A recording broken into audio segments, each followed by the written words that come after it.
स्वराज, ग्राम स्वराज और ये पंचायती राज संस्थानों को मजबूत करने के उद्देश्य से बापू ने जो सपना आज़ादी से पहले अपने उस किताब में लिखा, जहां उन्होंने कहा कि education is one time investment to build of society, और बापू के सपनों का भारत में एजुकेशन की वो अहमियत थी जो आज़ादी से 8 साल पहले बापू ने अपनी किताब में लिख दिया। आज उसी किताब के उस लाइन को, बापू के उस सपनों को साकार करने के उद्देश्य से एक इंजीनियर जो अपनी गरिमा मेधा सूची में अपने को अव्वल दर्जा पाने के बाद शिक्षा में उत्कृष्ट अंकों के साथ पास करने के बाद कहीं ना कहीं उन्हें ये लगा कि education is one time investment to build of society, और उन्होंने कई इंजीनियरिंग कॉलेज में एज ए व्याख्याता की भूमिका में वहाँ काम किए। वहाँ लगा कि कहीं ना कहीं समाज, होलिस्टिक डेवलपमेंट, ऑर्गेनिक ग्रोथ और न जाने कई ऐसी चीज़ें उनको गांव की ओर आकर्षित किया, और वो गांव आए और गांव आने के बाद पहले एक सोशल एक्टिविस्ट की भूमिका में अपने जीवन के 3 साल उस गांव को दिए, जहां गांव की बारीकियों को समझा, और उसके बाद आज एक राजनीतिक कार्यकर्ता की भूमिका में अपने आप को एक पंचायत प्रतिनिधि के रूप में रखना चाहते हैं। इनका कहना है, इनका सोचना है कि अगर पंचायत में विकास नहीं होगा तो भारत जो गांव का देश है, भारत में जो लगभग 1,20,000 से ज़्यादा पंचायत हैं, इन पंचायतों का विकास भी गांव के विकास से ही संभव है। आइए आपकी मुलाकात होगी अशोक मेहता जी से, जो युवा हैं, इंजीनियर हैं और कहीं ना कहीं नीतीश कुमार से प्रेरित होकर, प्रभावित होकर ही राजनीति में आए। अशोक मेहता जी, आपका बहुत बहुत धन्यवाद। आप ये बताइए अशोक जी कि पहली बार ये प्रेरणा कैसे मिली कि अब हमें राजनीति में आकर समथिंग बैक टू सोसाइटी करना है? ये शुरू से जब भी हम कॉलेज लाइफ में थे, वहाँ पे भी मैंने देखा था कि जो वहाँ पे स्टूडेंट लोग आए थे, काफ़ी बैक यार्ड कम्युनिटी से आए थे लोग, और क्योंकि पिछड़े जो हमारे समाज में जो पिछड़े गांव है या पिछड़े जगह है, वहाँ से भी लोग आए थे। तो साथ में चूँकि उनसे रहते रहते उनसे उनकी आवा हवा को मैंने समझा, जाना, तो उस समय से मुझे एक थोड़ी सी प्रेरणा आ रही थी अंदर से। और जब मैं अपनी पोस्ट ग्रेजुएशन जबलपुर में मैंने किया था, तो वहाँ पे हम लोगों ने एक एनजीओ के तहत हम लोगों ने काम किया था, जहाँ पे उनके ट्राइबल एरिया ज़्यादा है वहाँ पे। तो वहाँ पे जो छोटे छोटे बच्चे थे, अगल बगल जो कॉलेज के नेबरिंग में जो लोग रहते थे, उन लोगों को हम लोग एक एक्स्ट्रा क्लास किया करते थे, साप्ताहिक क्लास दिया करते थे। तो इस तरह की सब क्रियाकलापों से हम लोग, मुझे ऐसा हर समय एक ना एक दिलों कॉर्नर में एक हर समय फीलिंग आती थी कि नहीं, समाज के लिए भी कुछ करना है। पढ़ाई लिखाई करके, जॉब करके तो सिर्फ हम अपने लिए ही कर सकते हैं, और हम अपने जो छोटा परिवार है उसके लिए ही कर सकते हैं। लेकिन जब हमने कुछ जो सीखा है अपने कॉलेज लाइफ में या अपने ज़िंदगी में जो कुछ भी मैंने अनुभव से सीखा है, उसको अगर मैं अपने समाज में, अगर अपने समाज जो जहाँ पे हम रहते हैं, जहाँ से बिलोंग करते हैं, और समाज में हम थोड़ा सा भी अगर उसका कुछ प्रभावित कर पाए लोगों को, तो मुझे ऐसा लगता है कि ये मेरी सबसे बड़ी उपलब्धि होगी। और जहाँ तक चूँकि मेरे दादाजी जो थे स्वर्गीय तिलक महतो,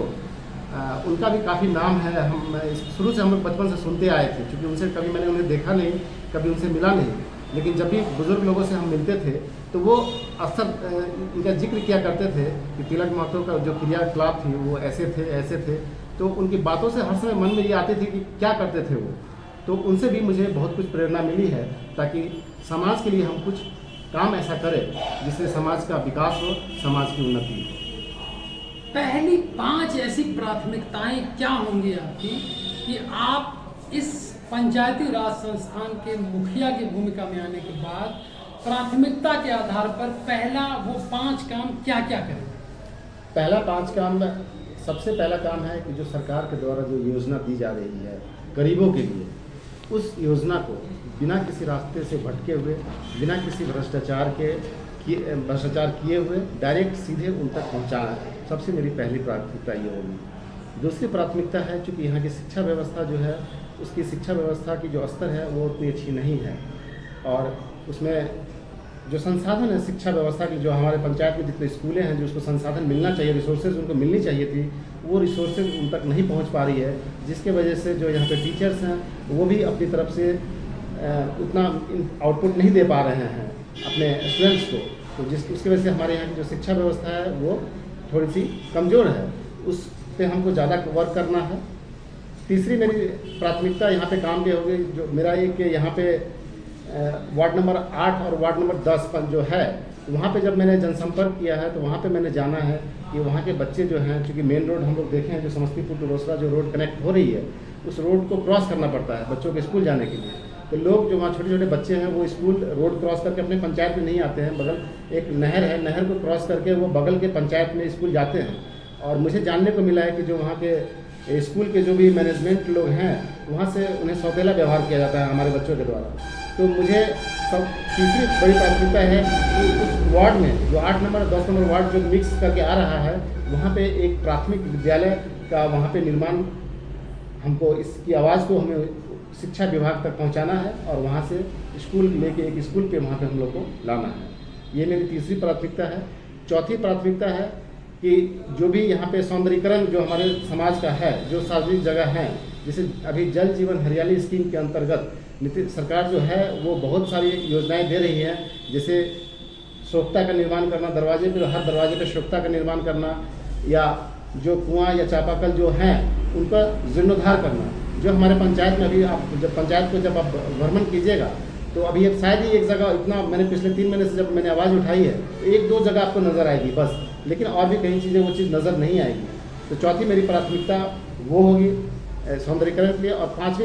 पाँचवीं जो प्रायोरिटी है वो है कि हमारे पंचायत में मेडिकल एक प्राथमिक स्वास्थ्य केंद्र की कमी है, तो हम उसके लिए भी हम बहुत अथक प्रयास करेंगे कि मेरे पंचायत में एक प्राथमिक स्वास्थ्य केंद्र भी आए। इन 5 प्राथमिकताओं के आधार पर, प्राथमिकता के आधार पर पहले आप इन 5 कामों को करेंगे, लेकिन मुझे ये बताइए अशोक जी, एक पंचायत का मुखिया बनने के बाद कभी उसे राष्ट्रपति बुलाते हैं, अवार्ड देते हैं, कुछ मुखिया ऐसे होते हैं जिन पे भ्रष्टाचार का आरोप लग जाता है, कुछ मुखिया ऐसे होते हैं जिनके पास जो सालाना फंड है उस फंड में कमीशनबाजी करते हैं, काम नहीं करते हैं। ऐसे लोगों के लिए आपका क्या संदेश होगा? ऐसे लोगों के लिए मेरा संदेश है, क्योंकि एक आदर्श पंचायत बनाना मेरा भी सपना है, वो तो आने वाले समय में देखा जाएगा कि हम इसमें कहाँ तक उतर पा रहे हैं इस सपने को पूरा करने में। लेकिन जिस तरह से हमारे माननीय प्रधानमंत्री श्री नरेंद्र मोदी जी के द्वारा आदर्श सांसद है उनके द्वारा आदर्श सांसद ग्राम योजना एक सारे सांसदों को बोला गया है कि एक एक पंचायत या एक गाँव को गोद लेने की बात उन्होंने की थी। तो ये मेरी यह है कि हमारे जो यहाँ के जो सांसद हैं, हम भी उनसे उम्मीद करते हैं कि हमारे पंचायत को भी वो उस कैटेगरी में लाए, और इस कैटेगरी में लाने के बाद चूँकि यहाँ पे वर्क होगा, यहाँ पे विकास होगा, जिसके अंतर्गत यहाँ पे एक आदर्श पंचायत के रूप में ये जाएगा। और जो लोग अभी तक, चूँकि भ्रष्टाचार जो है इस पंचायत में काफ़ी गहरी जड़ें हैं उसकी, मैंने देखा है, और जिस दिन से मैंने देखा है, समझा है उस भ्रष्टाचार को,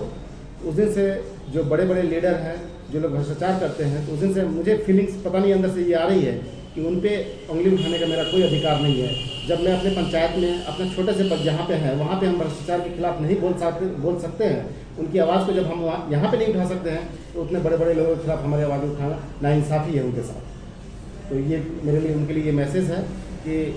जिस तरह ये जो भ्रष्टाचार है, आने वाले समय में यहाँ के जो हमारे पंचायतवासी हैं उन लोगों को भी ये चीज़ देखने को मिलेगा। इस तरह की भ्रष्टाचार जो अभी जो चल रही है, वो भ्रष्टाचार में पहले कमी आएगी, इस तरह की भ्रष्टाचार नहीं होगी। हम इस चीज़ का उन लोगों से वादा करते हैं। ये मान लिया जाए कि चैरिटी बिगिंस एट होम की जो प्रक्रिया है, कि सुधार की प्रक्रिया घर से शुरू होती है, कहीं ना कहीं इसी कोड को सही मायने में चरितार्थ करते नजर आ रहे हैं। अशोक जी, मेरी हार्दिक शुभकामनाएं हैं अशोक जी जैसे युवा सोच की, जो कहीं ना कहीं अपनी सोशल रिस्पॉन्सिबिलिटी के तहत समथिंग बैक टू सोसाइटी करने के उद्देश्य से राजनीतिक भागीदारी ले रहे हैं और कई युवाओं के प्रेरणा स्रोत बन रहे हैं। अशोक जी, बहुत बहुत धन्यवाद। आप इसी ऊर्जा के साथ काम करते रहें और चलते चलते बापू के सपनों के भारत के लिए 2 लाइन क्या कहूँ गणतंत्र है, क्या यही लोकतंत्र है, क्या जनता के ठगने का यही बस एक मंत्र है। ऐसे में तुम ही बताओ कहाँ जा रहा भारत का लोकतंत्र है। ऐसे में तुम ही बताओ कहाँ जा रहा भारत का लोकतंत्र है। आज़ादी के 70 साल के बाद भी आज विकास के पैरामीटर्स पर भ्रष्टाचार हावी है। पंचायतों में स्वराज संस्थानें मजबूत नहीं हुई। आज भी ये भ्रष्टाचार का सबसे बड़ा केंद्र है। इन्हीं शब्दों के साथ वीडियो टीम के साथ समस्तीपुर